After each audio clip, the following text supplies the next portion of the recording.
Welcome back to Tabletop Assault. I'm Ross, and today I'll be reviewing the new War Zone Nachmund Rift War book. So this is our new campaign sort of book that we've been getting over the past, well, really since 9th edition came out. Now, if you have seen any of my reviews, I have been largely negative of these, and if you actually look at the Games Workshop store, you will notice all of them appear to be no longer in print other than the previous book, which is very telling on a number of things, and you can speculate how you think on that one.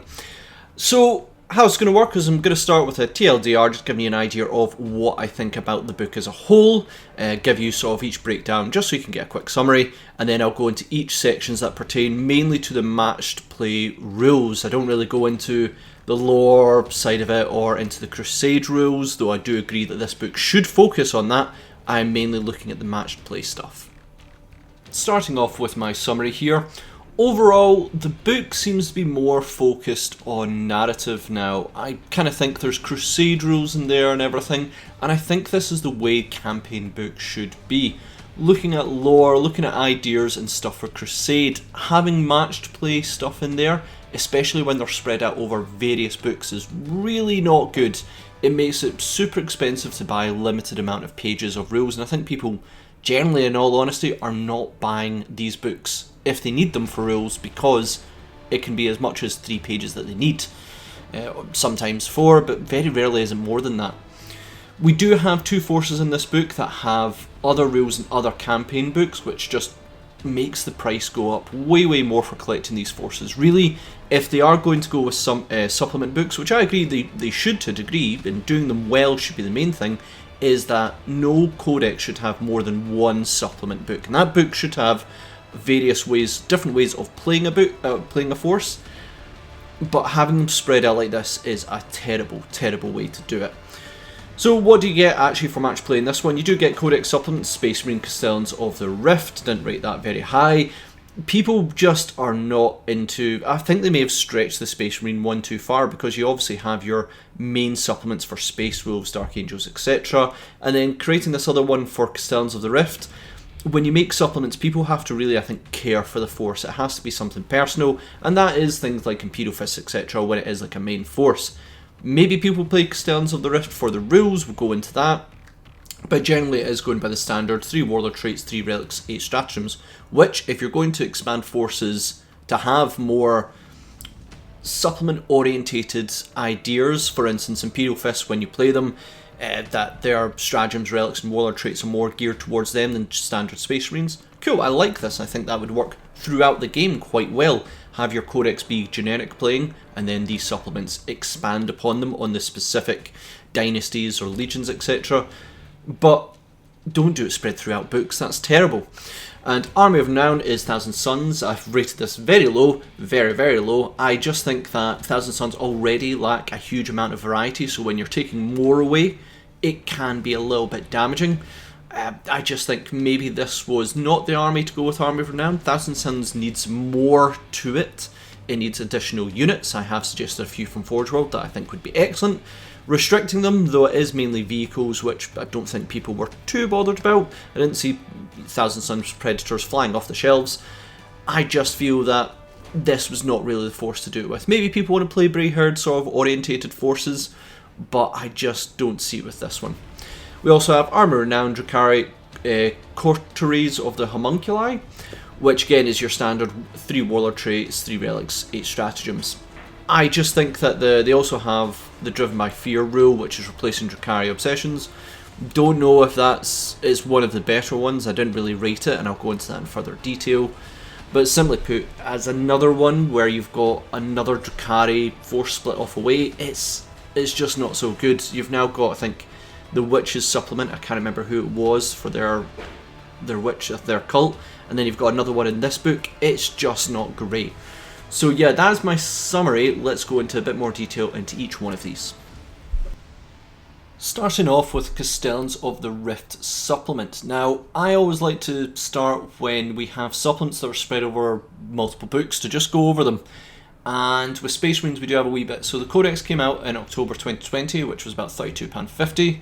Vigis alone came out in January 2022, which I believe does have Space Marine rules, which is £32.50.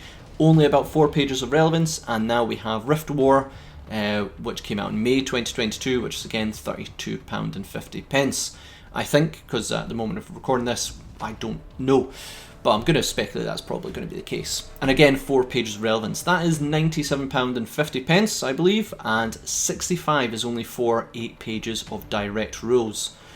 With the other rumour of Space Marines going to get a new codex possibly, again not confirmed, and it's only really a rumour at this point, I would be extremely wary of buying any of these supplement rules for Space Marines. Frankly, especially this one. This force can essentially only be Primaris models only, which feels a little bit restrictive. I think if they're going to go down this route, it should have been an Army of Renown, and that it should have been used with any Legion, and you get a bonus for restricting yourself to Primaris. Some people would then probably go, oh, can't we have one for Firstborn as well? And maybe you should. Maybe you frankly should on that part as well. But I just feel as a singular chapter themselves, this feels a little bit restrictive. Chapter Tactic is Unyielding Resistance, which is made up of essentially Born of Heroes and Stalwart from Successor Tactics, which feels a little bit uninspired to me. If models with this tactic made a charge move and makes a melee attack, then +1 to hit. Terrible. Whirlwind of Rage is significantly better and more useful. +1 to hit can be useful, but on 2+ to hit models it feels entirely wasted, and it's restricted to when you charge.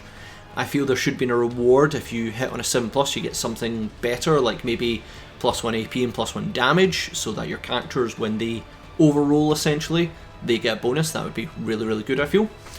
Wound rolls against units with this tactic fail on 1 or 2s, irrespective of abilities. This will affect strength 8 weapons on stuff that are like toughness 4, but anything higher it's going to start diminishing returns. I feel this is okay, but we mainly see the 1, 2s and 3s pay off far more than just 1s and 2s. Essentially, you're just ignoring the 2s because nothing really wounds on 1s because they're kind of auto fails as it is.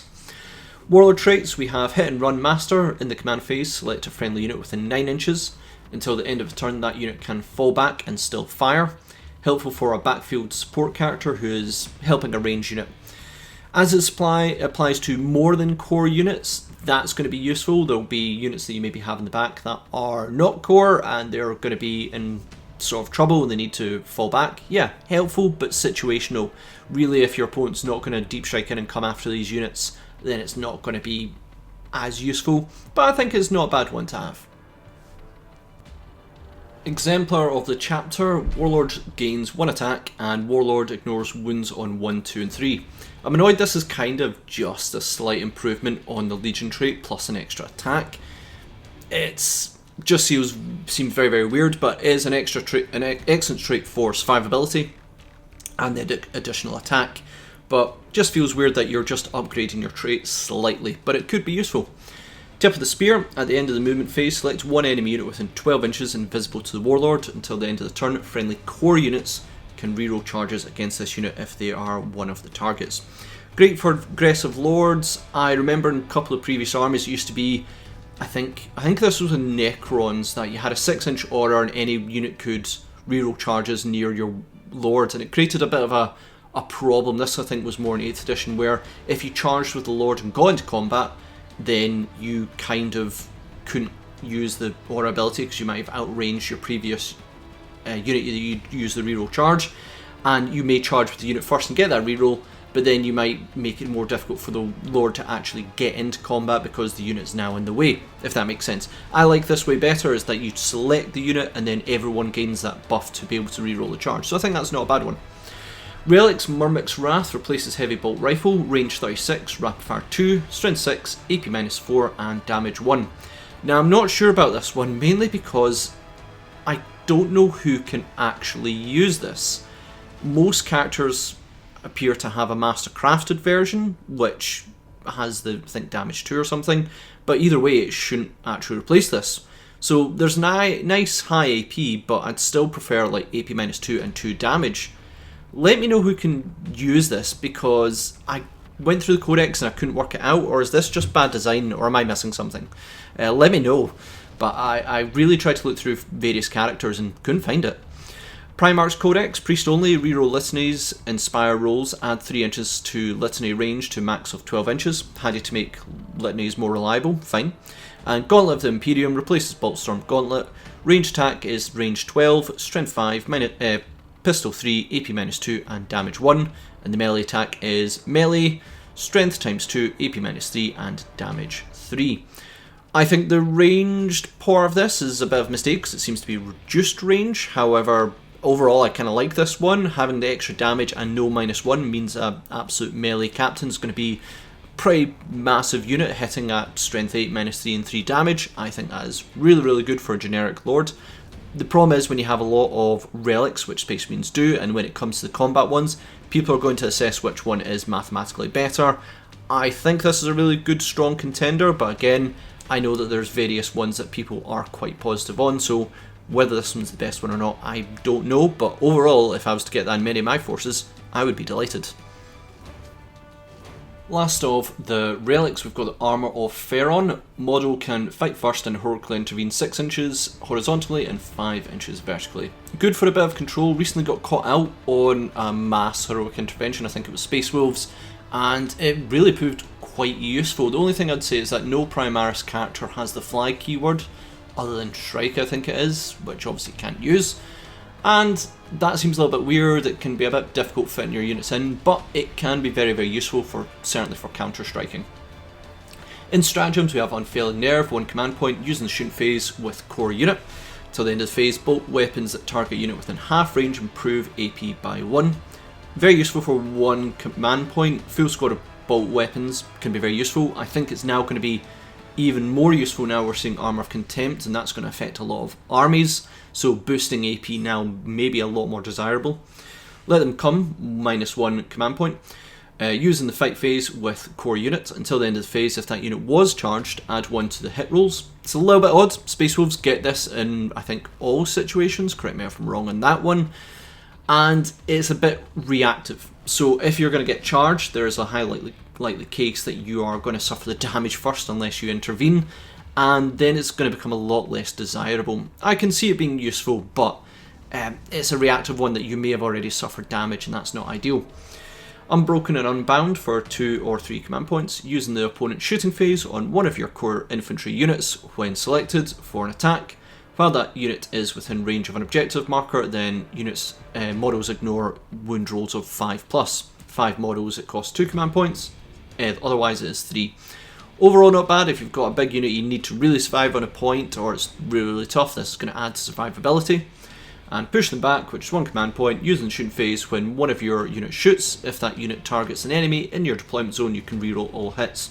Situational, but if an opponent fails a charge against you, when they maybe come in reserve and might get one of your backfield units, then yeah, this is going to be quite good to essentially fight back. You've got something like Devastators or Hellblasters, and the opponent brings in a big unit of stuff that they tried to charge and fail, you're going to be able to annihilate them with full rerolls back. So I can see that being very, very useful. We then have Regroup and Strike for 1 command point, use it in your shooting or fight phase and last till the end of the phase. Select a unit of yours, and when they attack, if below starting strength, improve their AP by 1, and if below half strength, reroll all wounds. Again, not bad, as it's a very cheap cost, and now with Armour of Contempt, AP is looking more and more tempting these days, but the half strength part is going to be really situational. Just simply put, if you've already suffered the damage, they're not going to be nearly as good, but at 1 command point, you can't really complain with that too much. This is our Ground, which is 2 command points, using your charge phase and select one of your units within range of an objective. Until your next charge phase, they have OBSEC or count as an additional model. Only 1 use, which is fine, possibly a bit expensive, but objectives are the main way of really getting points and possibly denying your opponent. So having just lots and lots of bodies on an objective and making it more difficult is also very, very good. Take the Fight to Them, 2 command points, use in the opponent's charge phase, select one of your units until the end of the phase. They can heroically intervene 6 inches horizontally and 5 inches vertically. Very good stratagem, and one to always remember. I've been counter-attacked by units that can heroically intervene, and it does hurt. So Still feels very odd that Space Wolves kind of get this in part of their trait, but I don't think they get the range that you can get from this, but it is a very good counter tactic, so yeah, I quite like it. Defense and Depth, 2 command points. Use at the start of the first battle round before first turn. 3 of your units can make a normal move, usually 9 inches away, the usual 9 inches away from opponents' models or deployment zone. Very nice for a highly mobile force, and I'd really like to see this in other forces, but I think it might make some of them a little bit too bonkers. I think sometimes you see them, they say you can move 6 inches, you can't move the full movement, because some armies would just end up moving horrendous amounts of speed. So yeah, I think this is good maybe just in this situation. Other armies it might just be really too crazy. My overall thoughts, this is fine, but overall it's just not inspiring. The Legion trait for them is, well, just straight out supplement chapters. I don't know if that's by design or not, but it just leads a bit of variety that I'm not quite liking. The main area of this one I think is quite nice is the stratagems. I think they're probably pulled from other areas and just combined, so that's overall fine. The relic seems really odd. I still can't work out where that's actually supposed to go. Again, let me know in the comments where you think that might actually have to appear. But I feel this should have been an army of renown that could be used with other supplements as a full Primaris army, rather than a supplement for a separate force that is all Primaris. Could be really messy, but if, for instance, you had Space Wolves where if they went full Primaris you could get bonuses, or Dark Angels, etc., or just Imperial Fists, anything. You go full Primaris and there's a little bit of bonus for it. That would be more tempting than this as a supplement. Just feels really, frankly, unnecessary. Next up we have the Thousand Suns Warpmeld Pact. So this is an Arm of Renown, so we have restrictions, we have no named characters, so you can't have Ahriman. People are probably less excited about Magnus, but Ahriman is a big unit to lose out on that one. All units must have Thousand Suns keyword, which kind of, we get that. Cannot include vehicles, demons or cultists. Cannot use Discipline of Vengeance. Mere Mortals is not used. More Bray units must be included than total number of Rubric Marines and Scarab Occult Terminators. That is a lot of restrictions on a force that's already quite restricted. Losing a whole section of psychic abilities is quite painful, and I don't think we're so bored about the vehicles, demons or cultists. That doesn't seem like the worst, but not having access to Ahriman, etc. is a little bit of a pain. I think Hellbrutes might have been okay, especially for some of the heavier shots for Thousand Suns. But yeah, on first glance, this is a lot of restrictions for a force. So what do you get as a benefit? All units gain Warpmeld Pact keyword, 1 Warlord trait, 1 Relic, and 7 stratagems. You also get 1 Kabbalistic Ritual. You do not gain Brotherhood of the Sorcerer, which shouldn't that be in restrictions, but it's in benefits. Exalted Sorcerer, Inferno, Master, Sorcerer, Zangor, and Chaos Spawn gain touched by Tzeentch. This would mean, according to me, you can correct me on this one, Rubrics and Scarabs would not get their 5-up invul because they don't have the Sorcerer keywords. I think it's talking about the units, which is again kind of more of a restriction on that side as well. But again, this is very much focused more on the Bray side rather than on the Rubric or the Rubric Marines essentially. Zangor accept characters gain core keyword. Zangor Shaman gain strength of the Brayherd. Now, what does touched by Tzeentch do? Models gain 5-up invul. Again, this will affect quite a lot of your Bray units. Chaos Spawn, quite useful for them, but you know, you're actually losing that on a couple of other units when it comes to Rubrics and Scarab Occult. Again, correct me if I'm wrong on that one, but as far as I checked out on that, that is the case. You ignore mortal wounds on a 5+, and start of the first battle round, models can make a normal move up to 6 inches and cannot end up within 9 inches of the enemy unit, which is actually really, really good. If you are playing a lot of units, then this is going to be a whole bunch of them just moving on forward.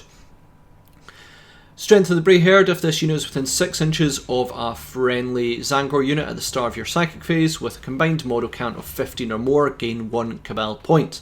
Now you are going to see, I think there is a lot of ways that this encourages bigger units, and model count of 15 or more for 1 Cabal point. Generally, this edition has now moved away from using Horde armies. There's less benefits to do so. So I'm kind of nervous on that one. I don't think it's kind of the best. The Warlord trait option we have is Manipulator of Reality. At the start of the first battle round, after any units moves from touched by Tzeentch, you can select up to 3 Tzaangor units and redeploy them within your deployment zone. Additionally, it can be placed in strategic reserve at no additional cost. The redeploy after movement seems a little bit of a waste. I don't really like that one as much, but putting them in strategic reserve is okay, saves some command points there. I think now with the way we've seen how command points might be going forward, where you're going to get less at the start of the game and more going forward, you might actually have to use this Warlord trait to put things in strategic reserve so you have more command points to use, possibly. We have a Relic, Diamond of Distortion, Tzaangor Shaman only. In your command phase, select a Tzaangor or Chaos Spawn unit. Until the next command phase, they gain a 4-up invul. An alright upgrade from the 5-up invul, but better relics I think are available to the Thousand Suns, but it could be very good for a very large, tough Tzaangor unit, or even on a large unit of Chaos Spawn, just to upgrade them to the hilt. Kabbalistic Ritual, the Bray Change, used before taking a psychic test for Blessing or Malediction psychic power. Roll once additional d6, and if the result of the test is 10 or more and not denied, select one friendly Tzaangor unit within 9 inches of the Psyker. If the unit has the Bray keyword, return 2d3 models, otherwise d3 destroyed models. This could be very good, and shame it can't be used on rubrics, though we do have a number of tricky ways to return stuff back, with Cult of Time etc. But still, returning models can really annoy your opponent. When it comes to Tzaangors, they've never been my go-to unit to bring back. That's more been if I can do rubrics or especially Scarab Cult. But it's nice to see this come into availability, and if it can be used, then yeah, some people might find really good use for it. On to the stratagems available, we have Reality Unbound, 1 command point, used in the shooting or fight phase when a Tzaangor enlightened unit from your army shoots or fights. Till the end of the phase, improve AP of Fatecaster, Great Ball or Divine Spear by 2. Really good for a cheap price when you need to up the AP for low cost. Do wonder if they wrote this knowing that Armour of Contempt was happening. There does seem to be a lot of improving AP in this book, and yeah, it's looking more tempting when you do take Armour of Contempt into account. Tzaangor Onslaught, 1 command point, used in the fight phase, select 1 Bray unit in your army, can move an additional 3 inches when they pile in or consolidate. Fine, useful if you've got a large unit, it just allows them to get into better positions. Gift of Change, 1 command point, used in the psychic phase when an enemy character is destroyed, set up a Chaos Spawn within 6 inches of the destroyed character, does not take up points, and yeah, that is situational, but it's nice to see these things come back in. I know there was a big uproar with Magnus could kill, I think, characters and then bring them back as spawns, and people are like, no, you can't do that, etc., because of reinforcement points. Sometimes you do need to have fun things like this that do add additional units. Just make sure maybe it can only be used once in a 1,000 point game, 2 in a 2,000 point game, just so that people don't end up, you know, if your enemy had so many cult, you know, characters, spawns aren't the best thing in the world. Again, one is not going to break the game, but just be careful of always having these abilities when you bring models back, because all it takes is a small tweak and it really can cause problems. Warpmeld spawn, 1 command point, used before battle, and 1 spawn unit gains 1 strength and toughness. Does this save spawns? I think there is ways, I can't remember for Thousand Suns, to keep buffing them, and at 1 command point, if you are going to use this Army of Renown, then this really does make spawns a lot more tempting. Big unit of them, add on to their strength and toughness, they are getting their 5-up invul save, and it does make them a bit more tempting, so yeah, I think that is quite good. Blessed Transmutation, 2 command points, used in command phase, select a Psyker model from your army, and each Tzaangor unit within 6 inches does either Bray keyword regains D3 plus 1 model, or otherwise it's just 1 model. This is really good if you have a Psyker unit that's surrounded by Bray herd units, or just Bray units in general, and to bring back this huge horde, and I like that. It's tempting, but again, horde armies do not seem to be in favour at the moment, but I do like the idea of bringing more units back. I just say you have to be careful about it, but when you're using it as a command point version in this, then I don't think it's that bad. So yeah, if you're using lots of Bray units, D3 plus 1, if they are just the other Bray units then, or Tzaangor units, then yeah, 1 model back. I think that's quite cool.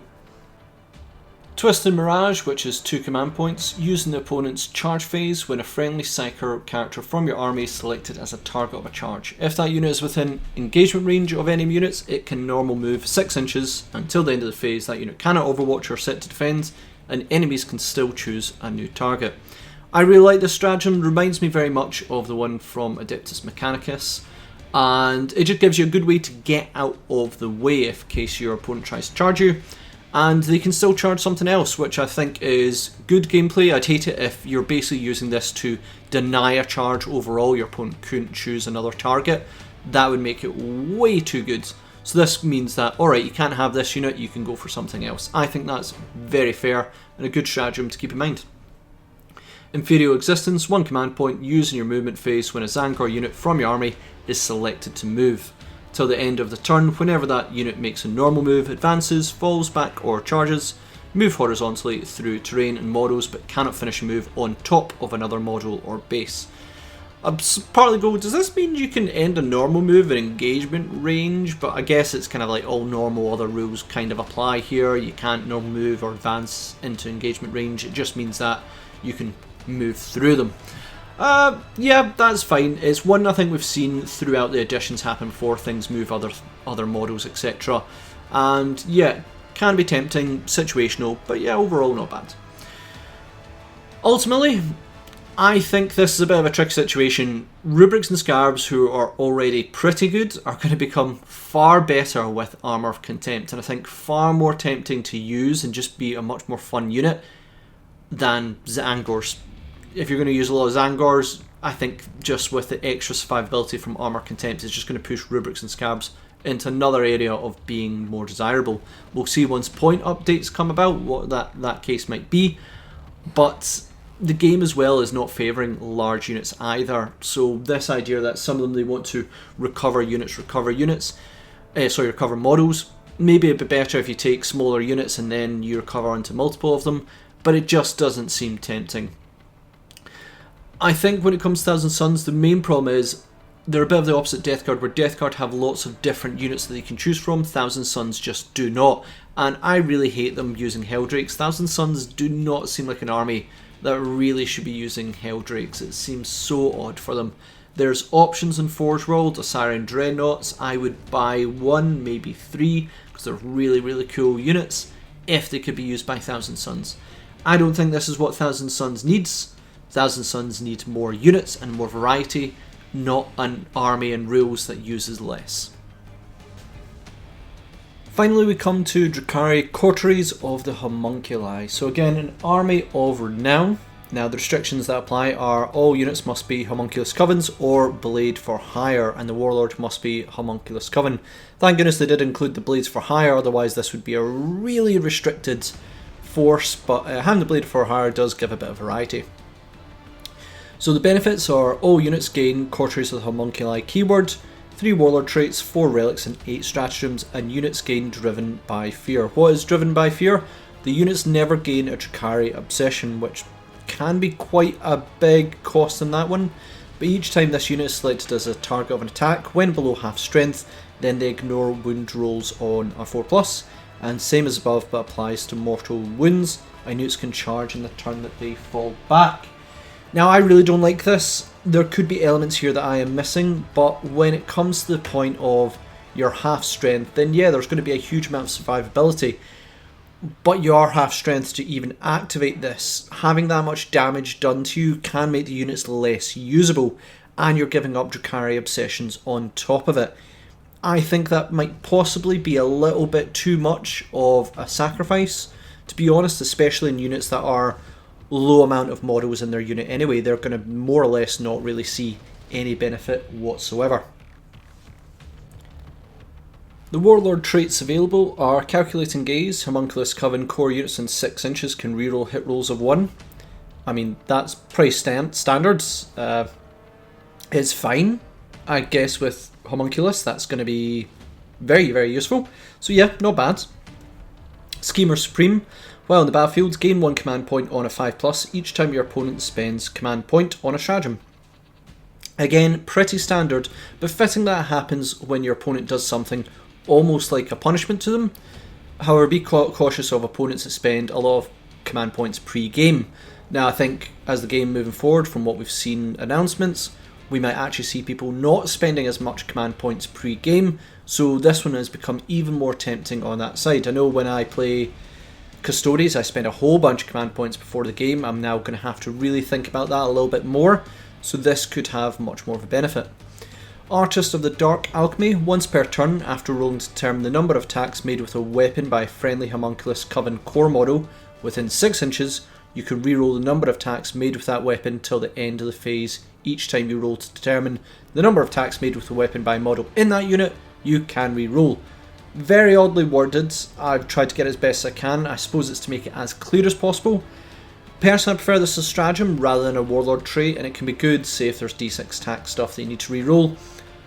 I find that because this has to be done after one of them, you need to then re-roll all your random amount of attacks one at a time, I guess? I don't know. It seems a bit odd in the way it works, but yeah, it's messy, but I can see the use behind it. I'd also prefer if it wasn't just core models, but that's just me. Relics, we've got Transfuser of Excruciation, replaces Ichor Injector, is melee strength AP damage 0. Only one attack and can be made with this weapon. If this model hits, inflict 1 mortal wound. When a unit suffers a wound to this weapon except vehicles, then that unit is poisoned, and for the rest of the battle suffers -1 bliss skill, weapon skill and strength. The fact that this affects a unit is really good.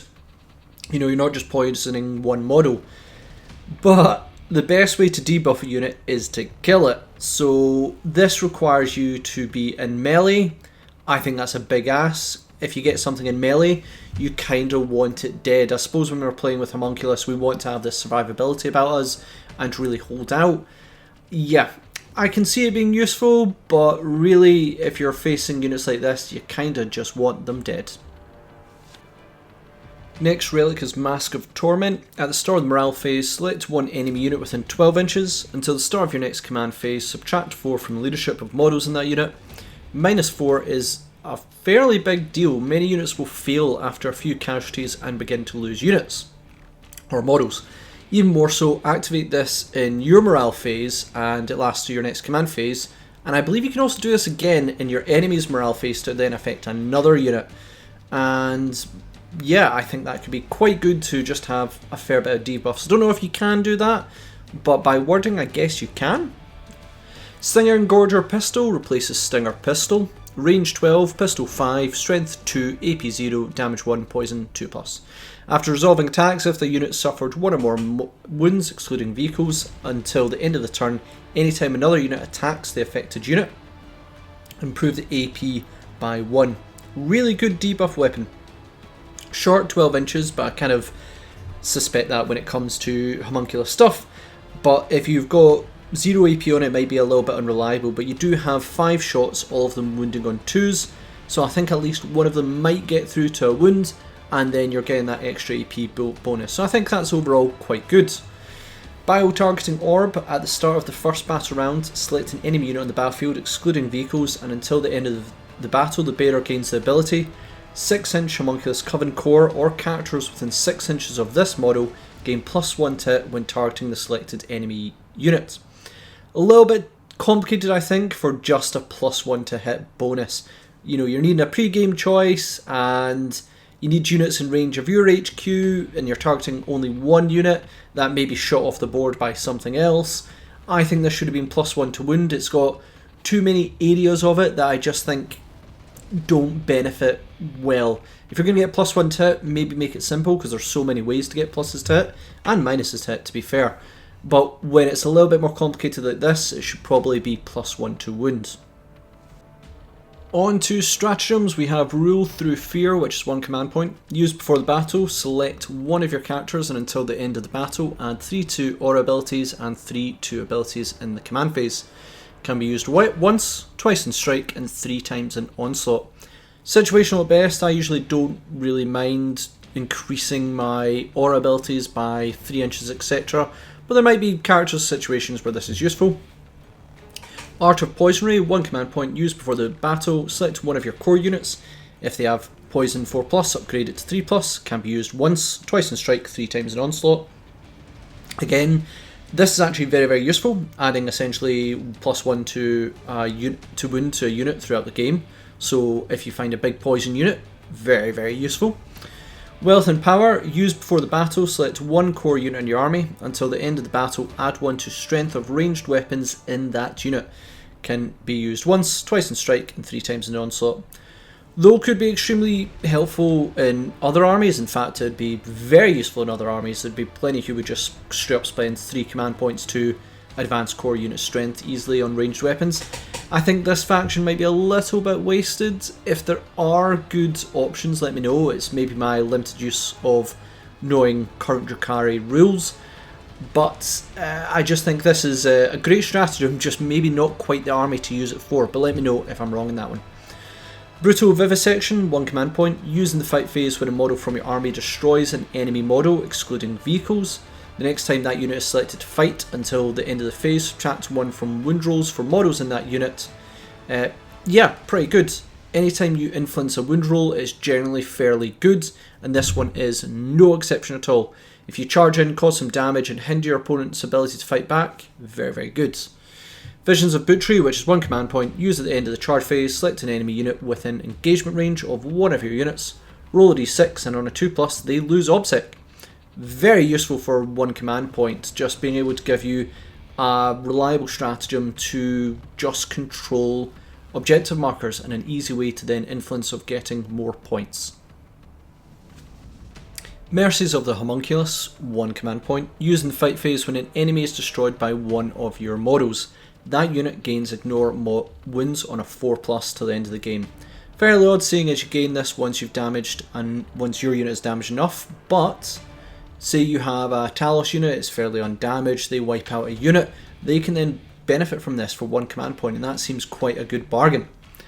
Protect the Great One, 1 command point, use in any phase a homunculus model from your army loses 1 or more wounds as a result of an attack made by an enemy model. Till the end of the turn, each time a friendly Haemonculi Coven core unit declares a charge against the enemy unit, they can reroll the charge.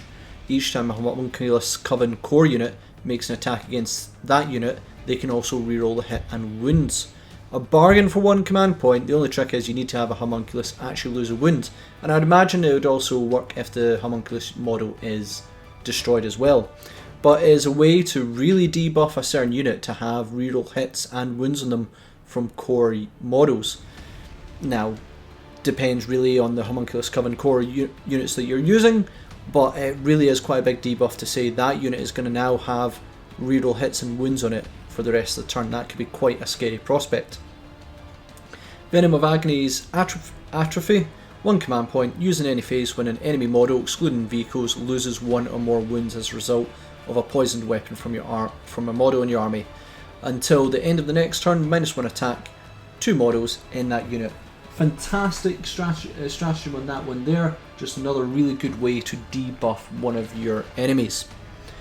Overall, I actually really like this one. I personally prefer Cabal and Witch units over homunculus ones, but I feel the stratagems in this are very, very interesting. I just really don't like Driven by Fear. But essentially, just the way that works, I'm not a big fan of it. I find there's easy ways to maybe counter it, but the stratagems and the ideas here are really, really good. I'm intrigued to hear what homunculus players do think of this. The main area I think is stratagems, and some of the relics are quite good and may push people to actually play a different way, but it just means that you're losing about 2/3 of the army, and I kinda don't like that. And that is it for my thoughts on the War Zone Nachmund Rift War book. Honestly, I can see changes possibly coming up in the future. The fact that all the books bar the previous War Zone Nachmund are out of print really is a big telling sign that something's going on there. I mean, many of them hadn't been out for several months before they were pulled, and that is a very, very telling sign. In this book in particular, I find it very odd that they've got Chaos Space Marine in front of it, but there's no Chaos Space Marine real rules. That's because Chaos Space Marines are getting their own book very, very shortly. But from what we see in this one, I just feel this is 3 very, very strange forces. The supplement for the Space Marines, I think that would work well as an army of renown that you can use in any force, I think it might be a little bit too much, and it might offer too much variety when it's just like Primaris and all these extra stratagems. I'm not sure on that one. But as a Legion, it seems very, very odd, and we have iconic Space Marine Legions, and you're either probably, in my mind, going to go with them, or you're going to make your own successor one. This is one I think they really struggle for people to use, just because there is a lot of personal feelings that people have behind Space Marines. Either you're going to use one of the well-known chapters, or your own. When it comes to Thousand Suns, I think it's really, really wasted that they have their struggles on having a small roster. Making that even smaller and some of the rules a little bit odd, I think is a bit more of a waste. I think Thousand Suns need to have their roster expanded on, and I really, although this means that you can't use Helldrakes, I really hate that Thousand Suns can use Helldrakes. I really, really hate it. Thousand Suns need a little bit of an update in different ways, and there are options, but they really need some more Thousand Suns themed units.